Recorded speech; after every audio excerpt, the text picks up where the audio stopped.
झालाय का नाही अगदी मोकळा लुसलुशीत आणि हॉटेलमध्ये असतोय त्या पद्धतीने वाटाणे भात. तर कसा करायचं हेच जाणून घेऊया.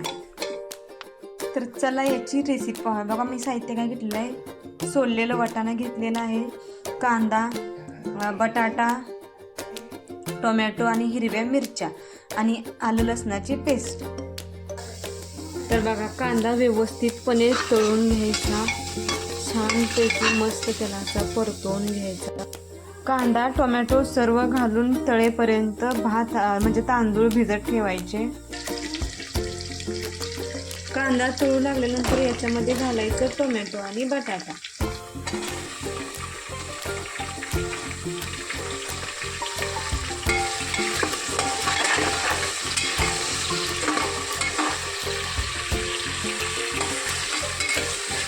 परत घालायच्या चिरलेल्या हिरव्या मिरच्या. आपला जो वाटाणा आहे तो वाटाणा सुद्धा घालून घ्यायचा आहे आणि व्यवस्थितपणे याला मिक्स करायचं. आता याच्यामध्ये घालायचे बिर्याणी मसाला. तुम्ही कोणताही बिर्याणी मसाला याच्यामध्ये वापरू शकताय.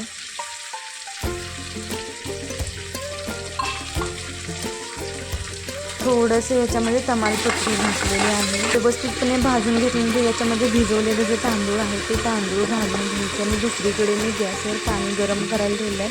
याच्यामध्ये नेहमी गरमच पाणी वापरायचं जेणेकरून आपला भात लवकर शिजतो आणि चवीला देखील छान लागतो. आता याच्यामध्ये मीठ टाकून घ्यायचं. मीठ तुमच्या चवीप्रमाणे तुम्ही घालू शकता. म्हणजे तांदळाचं प्रमाण आहे त्या प्रमाणात मीठ टाकून घ्यायचं आणि व्यवस्थित हलवून घ्यायचं आणि आपण जे पाणी गरम केलेलं आहे ते गरम पाणी याच्यामध्ये घालून घ्यायचं.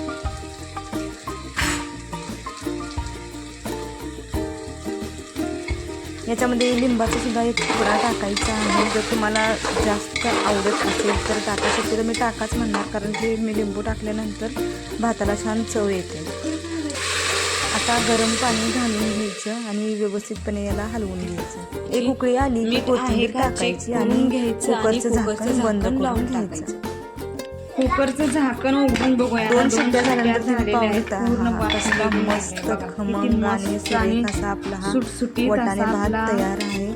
चवीला वाटाणे भात तयार झालेला आहे. तुम्ही हा भात नक्कीच ट्राय खायला करून देखील पहा. चविष्ट लागणार आहे. तुम्ही देखील या पद्धतीने वाटाणे भात करून पहा